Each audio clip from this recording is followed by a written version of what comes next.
Está no ar o Lições da Bíblia, o nosso encontro semanal de estudo profundo da Palavra de Deus.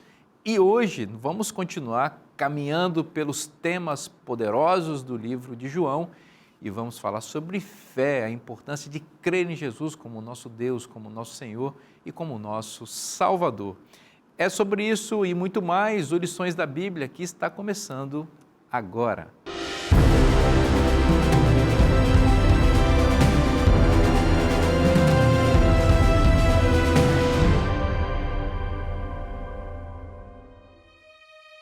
Dizem que não se deve julgar um livro pela capa, mas no caso da lição da Escola Sabatina, isso é diferente. O Departamento de Arte da Casa Publicadora Brasileira trabalha com cuidado para transformar o texto em ilustrações que capturam a essência da mensagem.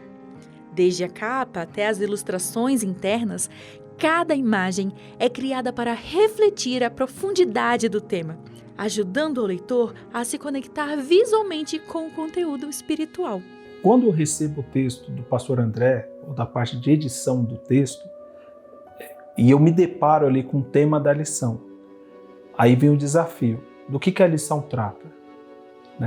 É uma lição que vai tratar de tema de escatologia, vai tratar de profecia, não é uma lição que vai falar dos livros históricos, enfim.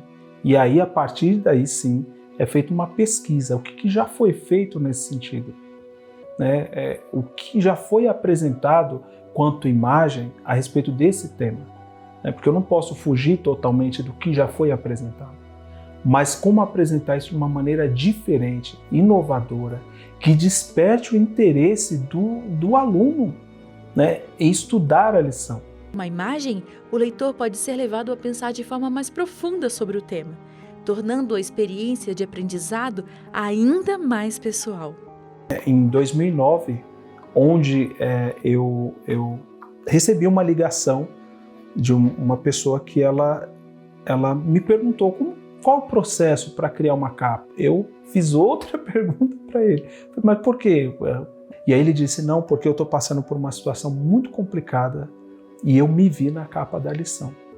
Eu estou passando por uma situação de uma depressão muito aguda, já pensei mais de uma vez em tirar minha vida, e aí quando eu me deparei com a capa da lição, que eu recebi a capa da lição, que tem a figura de Jesus andando com uma pessoa, e essa pessoa tem uma semelhança muito grande comigo, eu me vi nessa situação, que eu não estava andando sozinho, Jesus estava ao meu lado. E aí isso me impactou bastante, e aí a partir de então eu já tinha noção da seriedade que é esse trabalho, mas isso mexeu muito comigo, essa ligação que eu recebi. Por fim, o trabalho da equipe de arte é essencial para que as lições cheguem ao público com toda a qualidade. A beleza das ilustrações, unida à profundidade das mensagens, cria uma obra completa, capaz de tocar o coração e a mente de cada aluno da Escola Sabatina.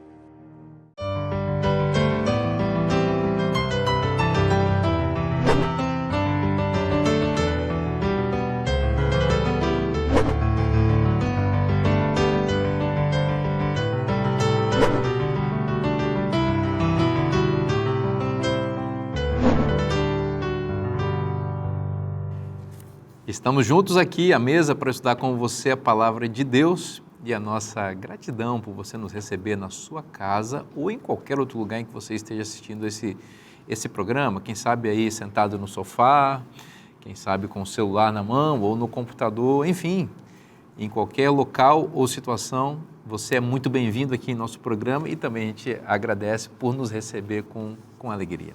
Bom, você sabe que esse é um programa que a gente faz conversando com amigos e para mim é um grande privilégio a cada temporada conhecer novos amigos ou reforçar amizades já antigas e para mim é uma alegria muito grande e eu vou apresentar para vocês esses amigos que estão conosco aqui. À minha direita, o pastor Henrique. Bem-vindo, Henrique. Muito obrigado, pastor Vinícius. Tem sido uma alegria participar dessa temporada do Lições da Bíblia.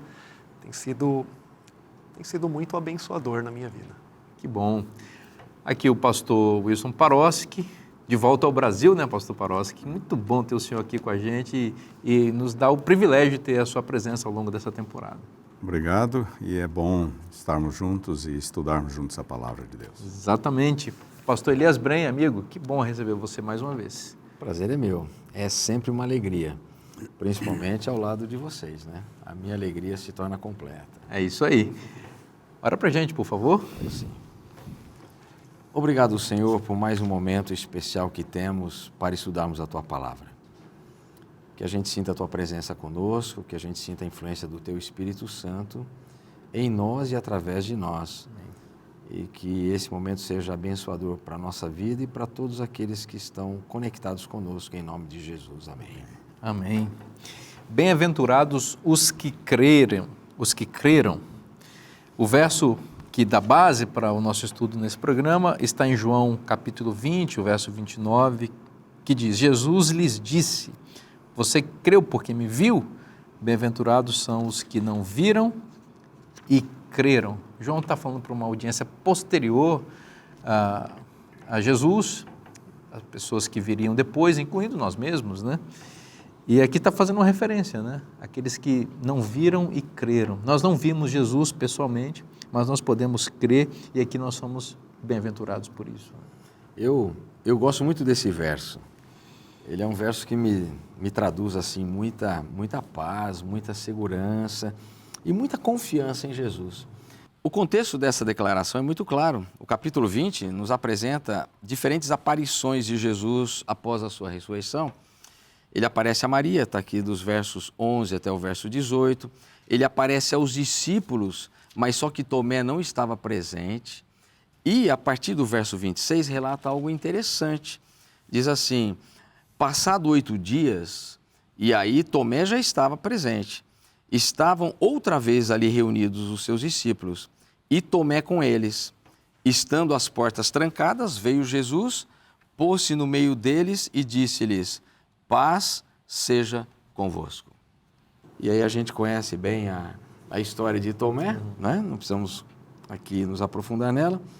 Jesus, já sabendo daquela dúvida, né, que pairou e pairava no coração de Tomé, ele diz: olha, põe aqui o dedo nas minhas mãos, chega também e põe aqui do meu lado, não sejas incrédulo, mas crente. E eu imagino que quando Tomé vê isso, ele tem essa reação extraordinária: Senhor meu, Deus meu. Ele confessa, né, a divindade de Jesus ali. E ali realmente eu acho que definitivamente a ficha de Tomé caiu, né? E aí Jesus aproveita a oportunidade e diz: bem-aventurados os que não viram e creram, né? Então, naturalmente, que essa declaração de Jesus, eu acho que ela tem uma amplitude bem grande. Eu acho que tem a ver tanto com o passado como o futuro, né? Porque quantos no passado basearam a sua experiência de fé num Messias que viria, né? Sim. E quantos no presente não viveram a experiência que aqueles tiveram, né? Eles olham para o retrovisor, né? Então, e às vezes até, entre aspas, invejam aquela experiência, né? Mas, sei lá, né? Se nós estivéssemos lá, se teríamos a mesma percepção que eles tiveram ou não tiveram, né? A respeito de Jesus. Mas é interessante essa declaração de Jesus, porque ela foca um princípio importante da vida do cristão, que é a fé. Né? E sem fé, a Bíblia diz que é impossível agradar a Deus, né? E quando você olha o que Paulo diz a respeito da fé, Hebreus 11:1, ele diz: ora, a fé é a certeza de coisas que se esperam, a convicção de fatos que se não veem, né? Então, se você me perguntasse assim, defina para mim a fé, as palavras que eu encontraria de forma muito prática seria o seguinte: a fé, ela atua como um alicerce, né, que molda, né, e que sustenta toda a nossa compreensão a respeito de quem é Deus. A fé, ela é o alicerce que molda e sustenta toda a compreensão que nós temos a respeito de quem é Deus. É por isso que o exercício da fé é tão importante, é por isso que a fé é tão fortemente proclamada na Bíblia, nos Evangelhos, nos escritos de Paulo. Por quê? Porque se eu não tenho esse princípio na minha vida, eu nunca vou ter uma percepção clara de quem é Deus. esse é o ponto principal para mim. Eu acho que quando Jesus diz, bem-aventurado aqueles que não viram e creram, trazendo isso para o presente, ele está dizendo isso para mim mesmo. Então, tenha fé, porque se você não tiver fé, você não vai enxergar quem eu sou.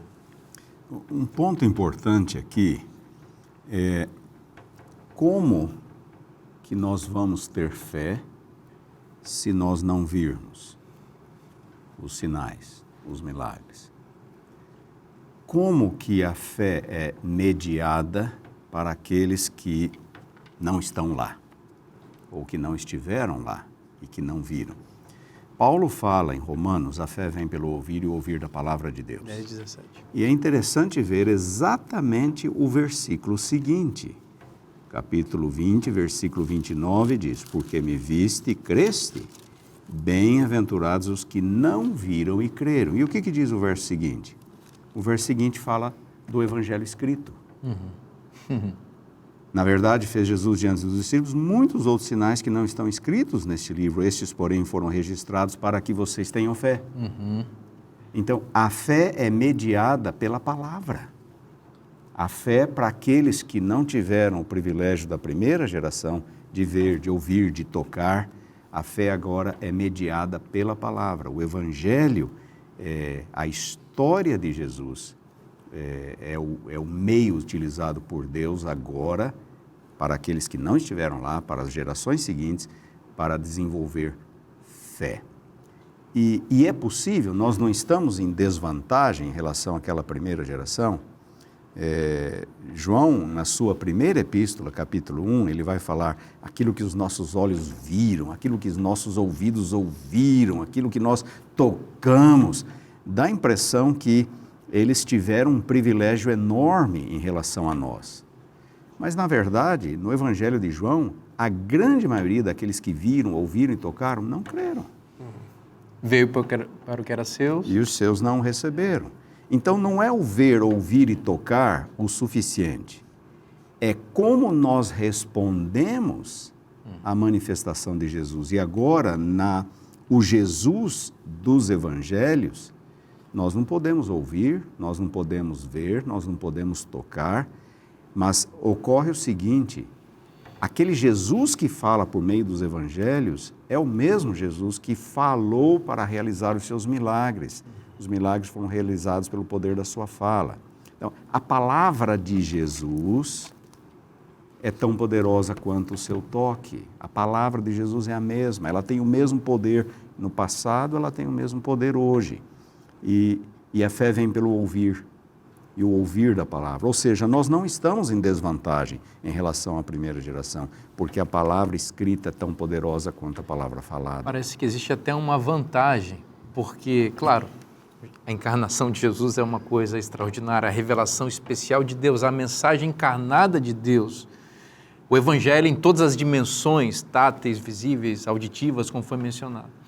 Mas a palavra, a revelação especial escrita de Deus, ela se multiplica, né? Jesus estava circunscrito ali à sua atividade histórica. E é claro que isso derivou no registro que nos abençoa. Sem a encarnação dele, nós não teríamos os evangelhos enfim, o Novo Testamento. Mas hoje, com isso, nós podemos levar Jesus, ou podemos ter Jesus, em todos os cantos do mundo, em todos os tempos e lugares. Ou seja, e como o senhor disse, com o mesmo poder, porque o Espírito Santo, que inspirou esse livro sagrado, ele está trabalhando, e o apóstolo João nos diz no seu evangelho, que quando Jesus fosse, o outro Consolador viria para fazer essa obra, né, de tornar, como vamos dizer isso, fazer Jesus aparecer pela fé quando o texto é lido. Então, quando nós lemos o evangelho, e não só os evangelhos, quando eu falo do evangelho, é a Bíblia inteira, porque Jesus está no Antigo Testamento também, nós temos a possibilidade de ver Jesus pela fé, como viram os antigos presencialmente. Perfeito. Pastor Vinícius, a Bíblia fala que nós somos salvos pela graça mediante a fé. Será que haveria algum grupo que estaria em desvantagem em relação ao outro? Será que Deus faria essa distinção? É óbvio que não. Um ponto que nós temos que destacar, que eu pego um link aqui da fala do pastor Paroski, é que a fé, ela não tem a sua origem em nós.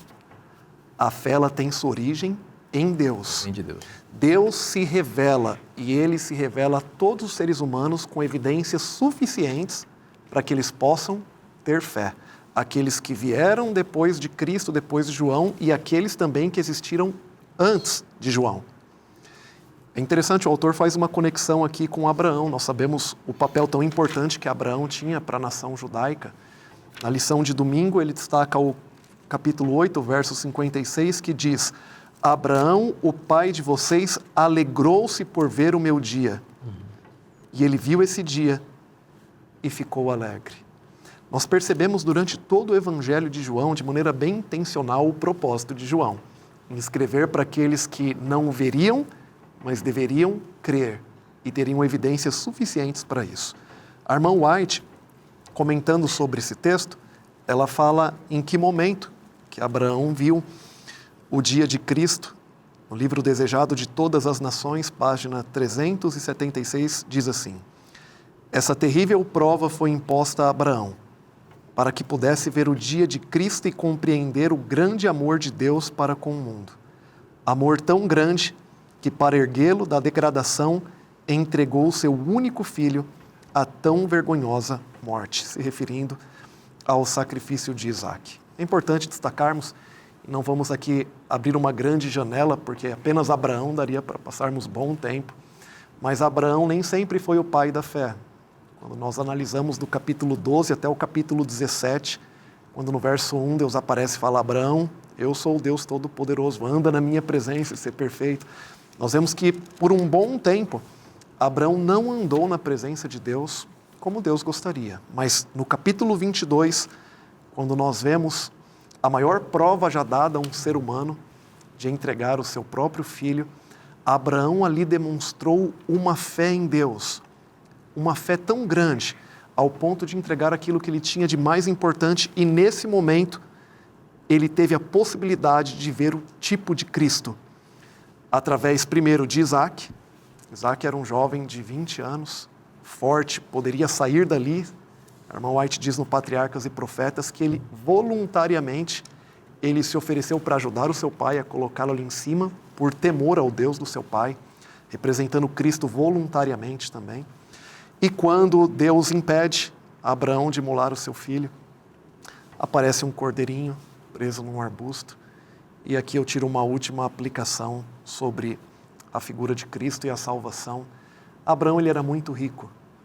Capítulo 13, verso 2 de Gênesis diz que ele tinha prata, ouro e muitos animais. Ele tinha muitos animais.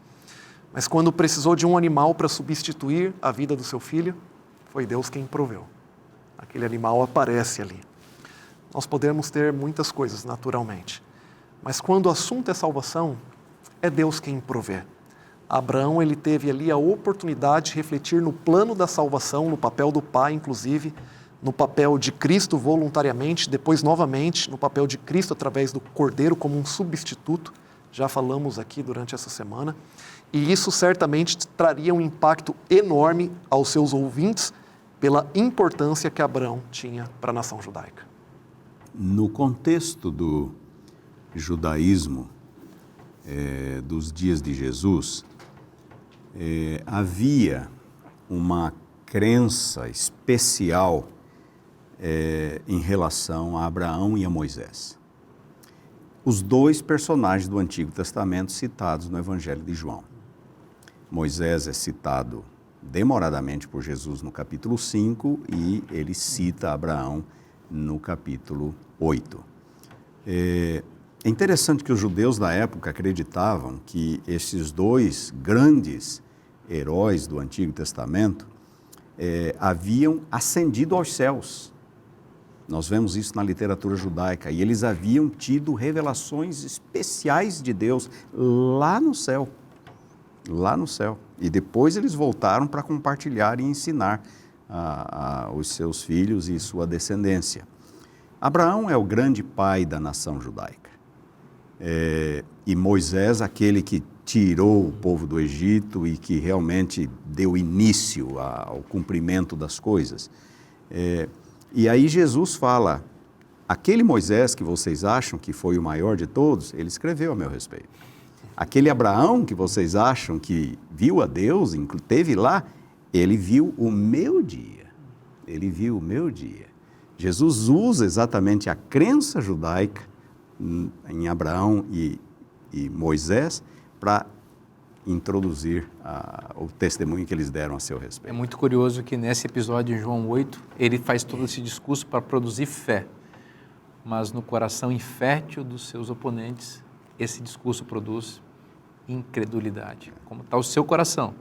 Deixa que a semente do Evangelho germine aí para que produza a fé que Deus espera que seja produzida no seu coração. Nós vamos fazer um intervalo bem rapidinho agora, não sai daí, o programa volta já já.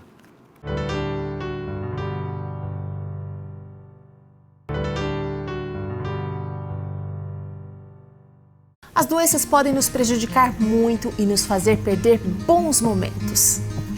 Mas você sabia que existem alimentos e combinações interessantes que podem melhorar muito a nossa saúde?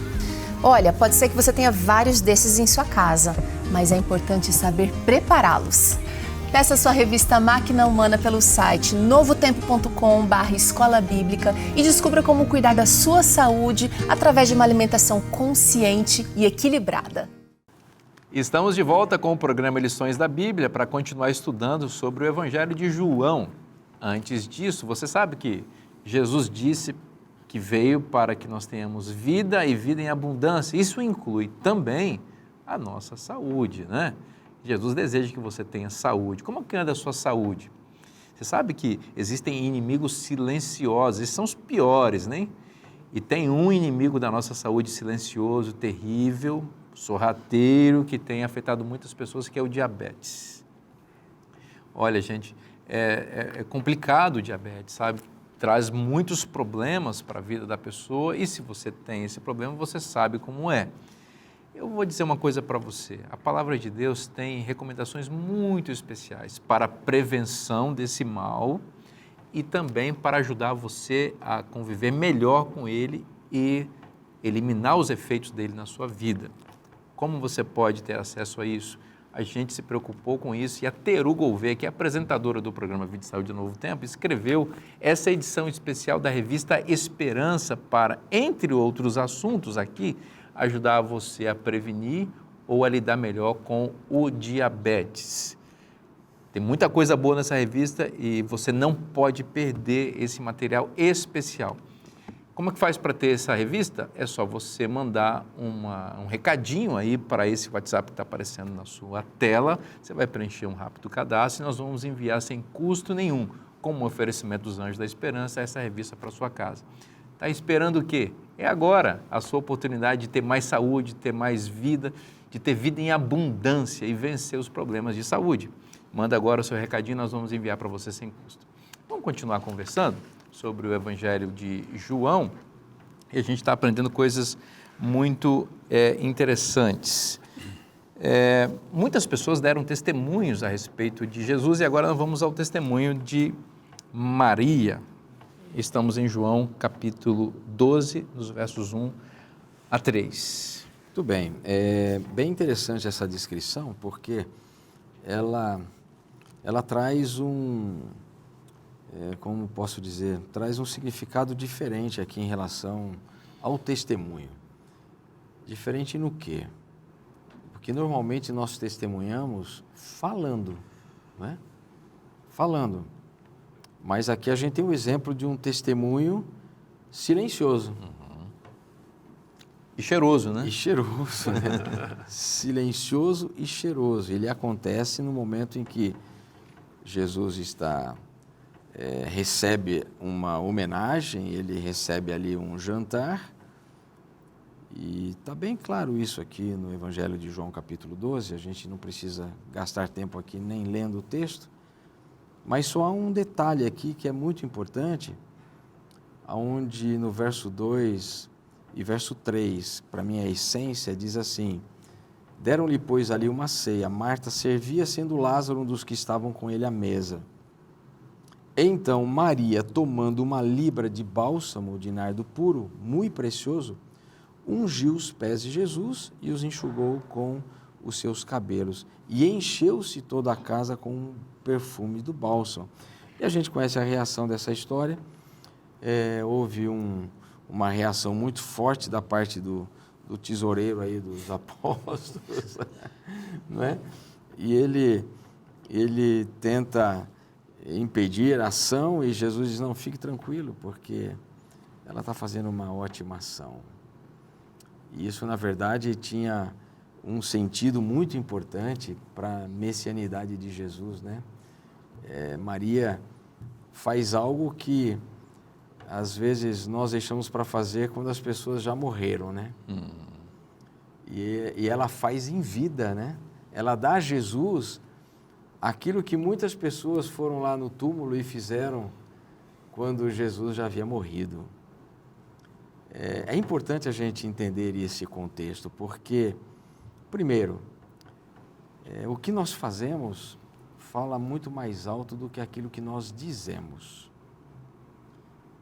Tem um pensamento aí, eu não sei de quem é a autoria, mas é muito conhecido, né? Que as palavras convencem, mas o exemplo ele arrasta. Então, às vezes, nós somos muito eloquentes em palavras. E os fariseus eram assim. Aqueles homens que estavam ali ao lado de Jesus, eles eram expoentes na oratória, no debate, no combate, no argumento. Mas nós, às vezes, vencemos pelo argumento, mas perdemos pelas ações.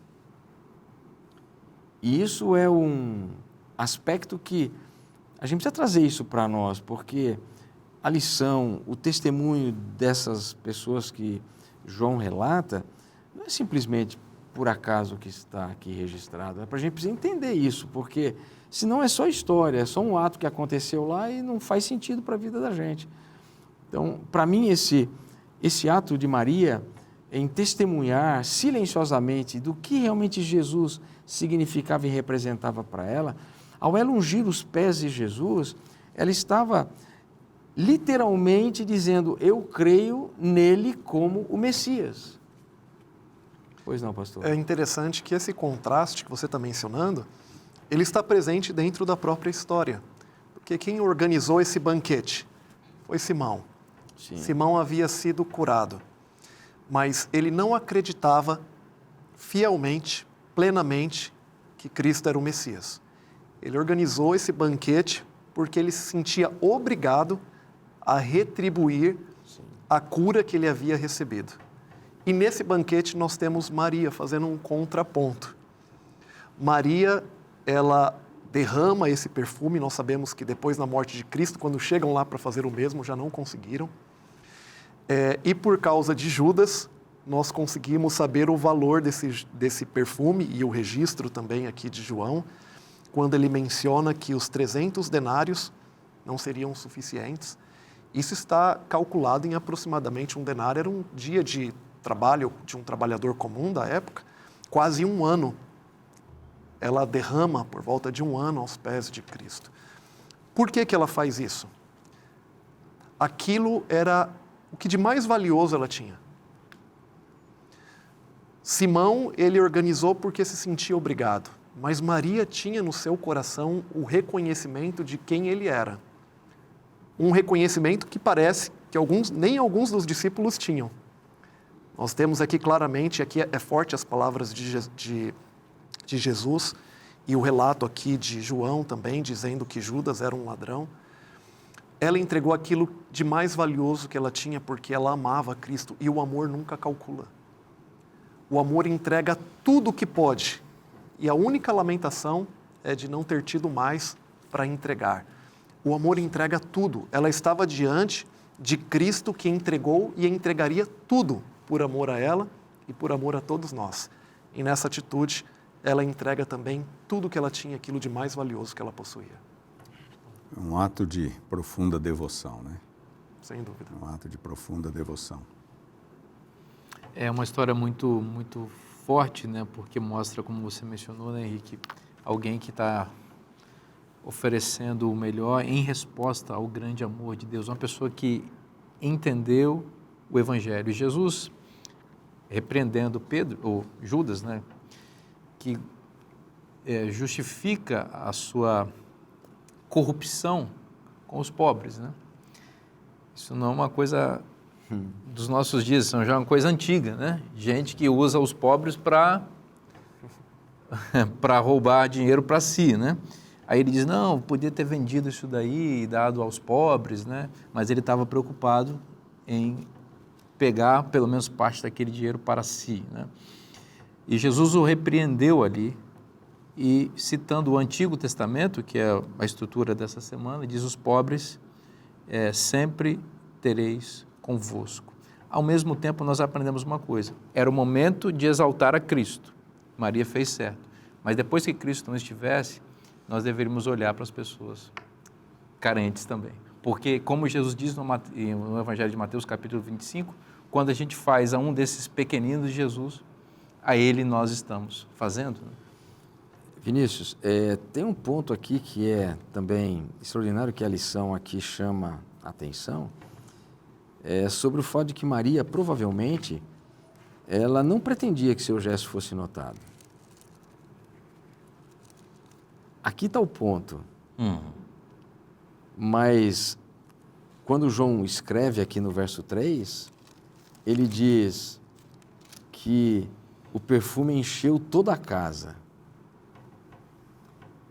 Para Maria, aquilo era um ato pequeno, mas ela entendia a profundidade daquilo.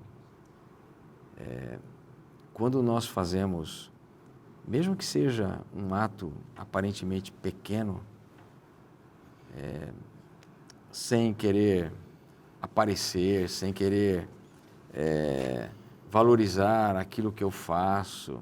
Eu digo pequeno nesse sentido, porque o pastor Henrique já colocou aí o valor daquilo que aquele perfume representava. Pequeno no sentido, para ela aquilo era importante, era um reconhecimento de que Jesus havia perdoado os seus pecados, de que Jesus era o seu Salvador. E aquele ato se tornou público, né? O Brent, você já parou para pensar que Maria, antes de Jesus a encontrar, ela andou pelos caminhos da prostituição. Sim. E nessa vida triste, um perfume é uma grande publicidade, sabe? Uma prostituta perfumada talvez atraia mais clientes. E isso que possivelmente poderia ter sido um instrumento de trabalho na vida antiga dela, agora é utilizado para exaltar e glorificar a Cristo. Eu acho que isso é uma grande lição para nós. Né?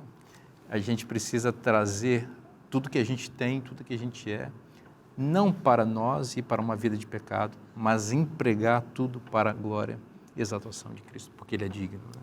Exato. Ela não derramou meio frasco ou algumas gotas, que poderia ter feito também. Ela derramou tudo. E assim deve ser a nossa vida, completamente derramada, sem reservas. A gente não pode ter receio de dedicar a nossa vida a servir a Cristo, aquele que veio e serviu por nós, como nós não serviríamos, como nós não iríamos oferecer algo a Ele, o tudo da nossa vida, se necessário. Tem mais gente que vai testemunhar sobre Jesus aqui, pastor Paroski, que vamos dar um salto para João capítulo 18 e encontramos a figura de Pilatos, que mesmo involuntariamente também testifica a respeito de quem é Jesus. Os judeus vão até Pilatos porque na época de Jesus, primeiro século, já havia aparecido muitos falsos messias. A literatura judaica fala de vários pretendentes messiânicos que apareceram. E os líderes judaicos olhavam para Jesus como mais um pseudo-messias, um pretendente messiânico.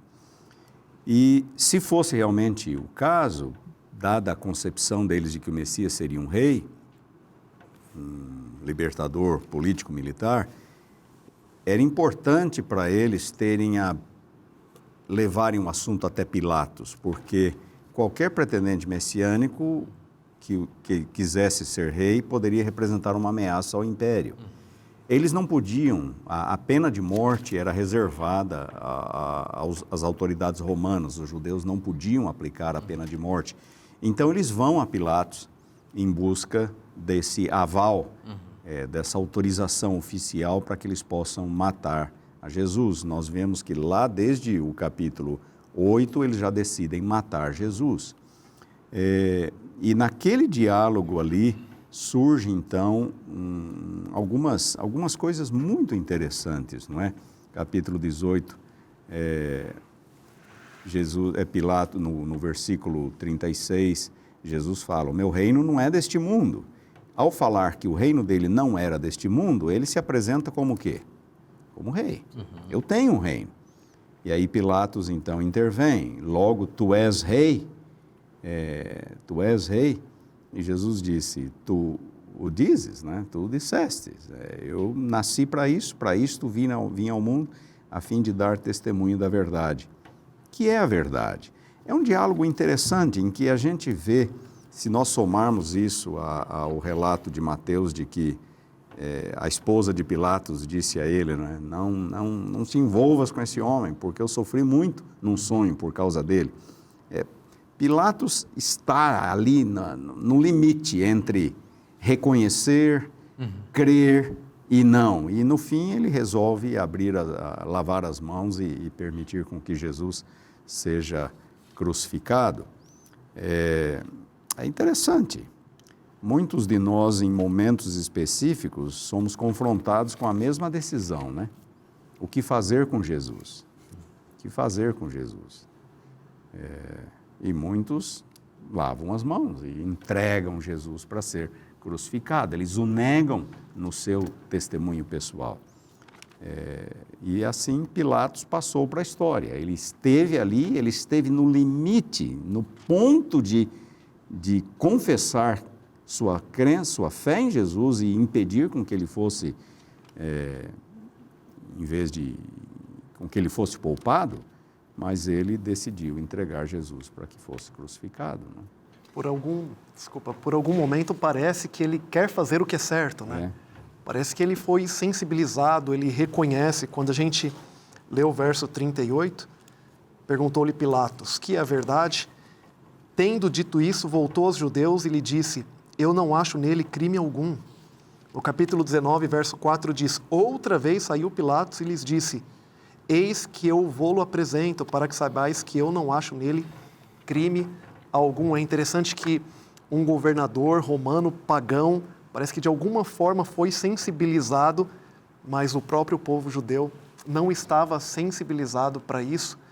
E Pilatos, infelizmente, ele acaba cedendo à pressão da multidão, querendo agradar Roma e, ao mesmo tempo, aqueles judeus, o povo. Ele não agrada ninguém. Ele acaba, infelizmente, cedendo a essa grande pressão da multidão. É muito triste o que aconteceu com ele, porque ele negociou, né, a sua percepção sobre Cristo. Ele quis dizer: olha, vou entregar para ser chicoteado, para ver se vocês aplacam a ira, não resolve. Não é? Ele começa a fazer uma série de concessões, depois ele tem a ideia: olha, tem um criminoso, é o dia de soltar um criminoso, para ver se eles escolheriam outro, né? Quando na verdade ele deveria ter uma posição muito clara desde o início, porque ele estava diante do Rei do Universo e a evidência estava muito diante dele, mas ele rejeitou. Não podemos rejeitar. Jesus está aqui e ele veio para nos salvar, vamos aceitá-lo e recebê-lo. Vamos fazer um intervalo bem rapidinho agora, o programa volta já já.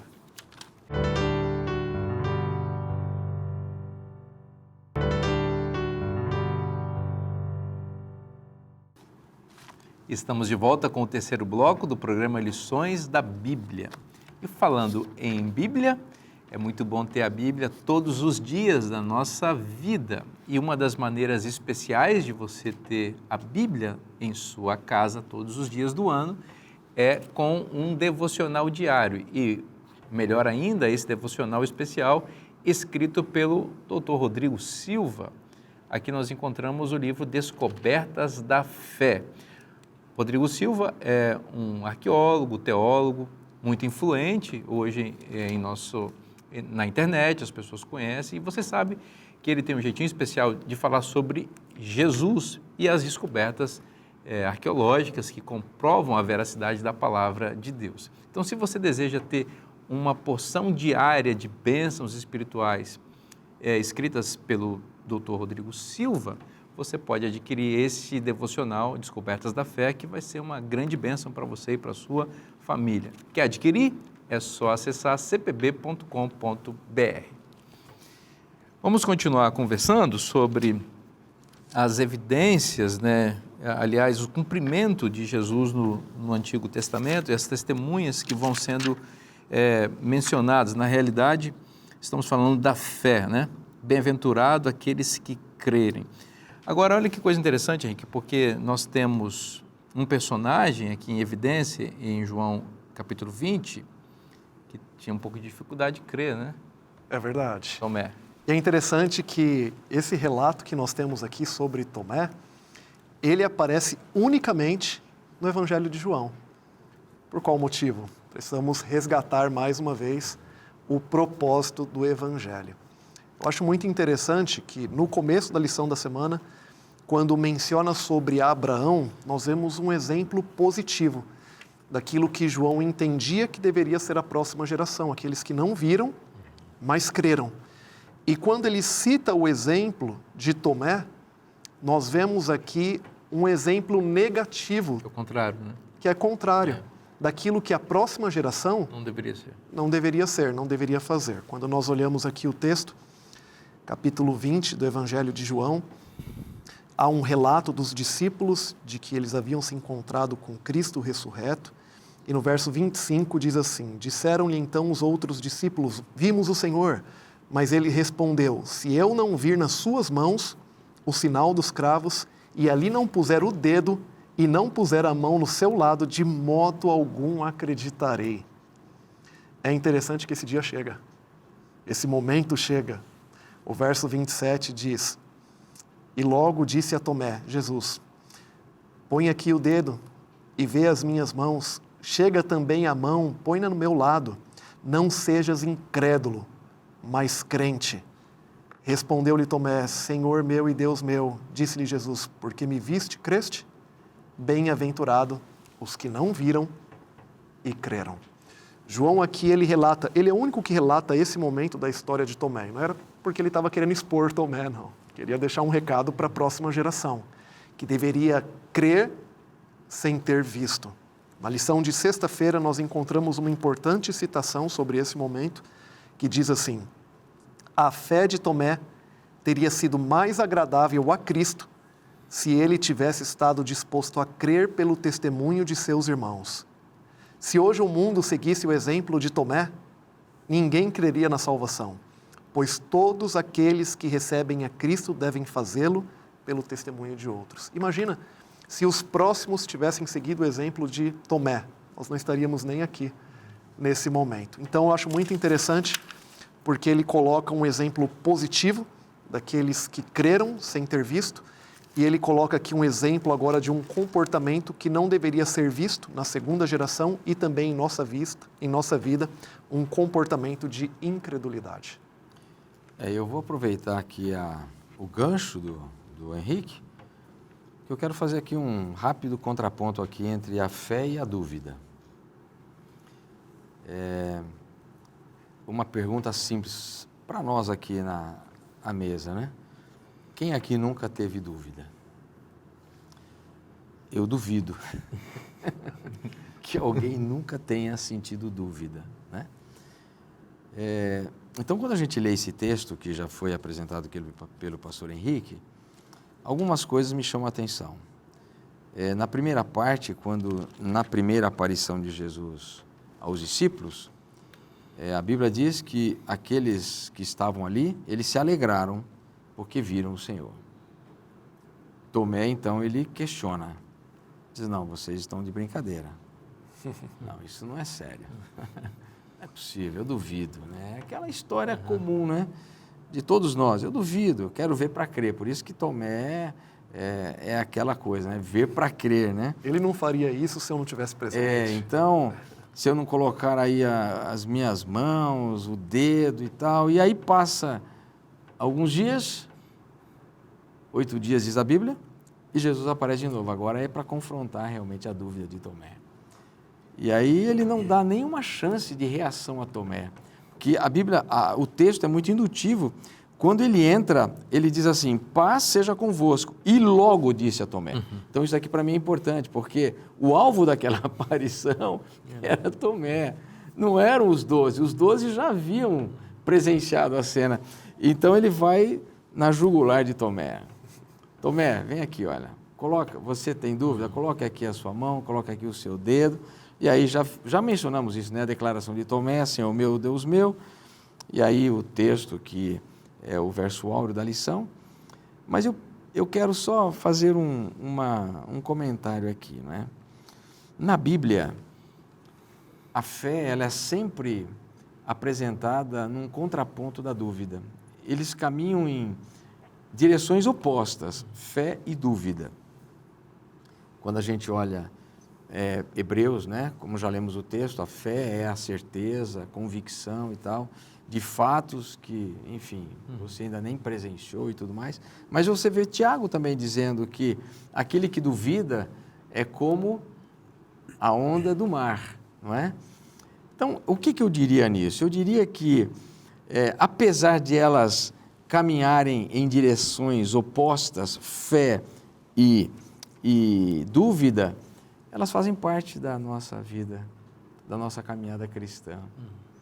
Em algum momento da nossa vida, nós vamos nos confrontar, ou com fé ou com dúvida. Isso faz parte da natureza humana, não é? E a Bíblia, apesar de colocar a fé num aspecto oposto à dúvida, eu encontro também ela mostrando que a dúvida, ela não é necessariamente ruim. Ela não é necessariamente ruim. A dúvida, muitas vezes, ela nos ajuda a construir uma fé muito mais sólida. Se há uma predisposição, porque a dúvida é natural. Então, se você tem dúvida, não fique também se questionando tanto, se punindo tanto por uma dúvida. Vá até Jesus e comprove, tire as suas dúvidas. Não, essa história de Tomé mostra que Jesus também se revela para aqueles que duvidam, né? Claro. Não só para aqueles que têm fé absoluta e convicta, ele está em busca de pessoas que estão questionando. É claro que no propósito do Evangelho de João, Tomé está aqui para nos dizer, olha, está vendo aí, ó? Existem pessoas no futuro que também vão ser céticas e que vão querer tocar e não vão poder tocar. Mas existem pessoas que não viram e creram, e a essas pessoas o Evangelho é revelado. Mas se você está sentindo dúvida, como você está mencionando, Breno, muito bem, você está questionando, se você está ouvindo muitas informações, se você, enfim, tá legal. Não desista de Jesus por causa disso, porque ele não desistiu de você, ele vai em busca de você e vai tirar suas dúvidas. Moisés não teve dúvida? Pois é. Gideão não teve dúvida? Pois é. E assim vai. Permita-me só resgatar uma passagem aqui do capítulo 2, quando Jesus purifica o templo. Ele fala no versículo 19, né? Destruí esse santuário, em 3 dias o reconstruirei. Os judeus não entenderam. Versículo 21, João explica, ele estava se referindo ao santuário do seu corpo. E no 22 ele diz, quando Jesus ressuscitou, lembraram-se os seus discípulos de que ele dissera isto. O relato que nós temos no Evangelho é um relato resumido, nós não temos tudo o que acontece, tudo o que é falado. Será que os discípulos não disseram a Tomé, não haviam dito a Tomé, Tomé, você não se lembra? Ele disse que haveria de ressuscitar. E nós vimos, mesmo assim Tomé duvidou. Pois é. A dúvida, né? Ela está presente e como o Breno estava colocando, uma sinalização de que a pessoa precisa buscar as evidências preciosas da palavra de Deus para fortalecer a sua fé. Né? Pastor Vinícius, tem uma citação tão importante sobre esse assunto que está no final da lição de quarta-feira, convido também aos demais amigos que nos acompanham, que diz assim, Deus nunca pede que creiamos sem que nos dê suficientes provas sobre as quais possamos alicerçar nossa fé. Sua existência, seu caráter e a veracidade de sua palavra se baseiam em testemunhos que falam a nossa razão e esses testemunhos são numerosos. Apesar disso, Deus nunca removeu a possibilidade de dúvida. A nossa fé deve se basear em evidências, não em demonstrações. Muito bom. Então, quem quiser ter argumento para viver o ceticismo, ele vai encontrar. mas Deus deixou evidências suficientes a Tomé para que ele pudesse ter acreditado e a todos os seres humanos que já pisaram nessa terra de que existe um Deus e que Ele nos ama e deseja nos salvar. Eu acho que é o momento de nós reforçarmos, pastor Porosky. Não, eu só iria mencionar, como já dissemos anteriormente, logo depois do diálogo com Tomé vem João capítulo 20, versículos 30 e 31, Isso, que é onde bom. ele diz que estes registros, estes relatos aqui estão para que nós creiamos, É possível ter a mesma fé daqueles que viram, que ouviram, que tocaram. O que nós precisamos é ler com o coração aberto, rogando ao Espírito que traduza aquilo que nós estamos lendo numa experiência real em nossa vida, e o Espírito Santo vai fazer. Ou seja, quando nós nos abrimos, o Espírito Santo vai nos dar a fé que nós precisamos. E esta é a resposta que Deus espera que nós tenhamos. Em Romanos 10, 17, o apóstolo Paulo diz: a fé vem pelo ouvir e ouvir da palavra de Deus. Por que eu duvido tanto? Alguém pode estar se questionando. Por que eu não tenho fé? Está aí a resposta. Porque não está ouvindo a palavra de Deus. Então você quer ter fé? Você quer crer em Deus? Quer a salvação que vem mediante a fé? Ouça a palavra de Deus, a palavra amorosa de Deus que chega ao seu coração hoje. Essa palavra está na Bíblia. E se está na Bíblia, é bom para você. Eu espero você na próxima semana. Que Deus te abençoe muito. Um forte abraço e até semana que vem.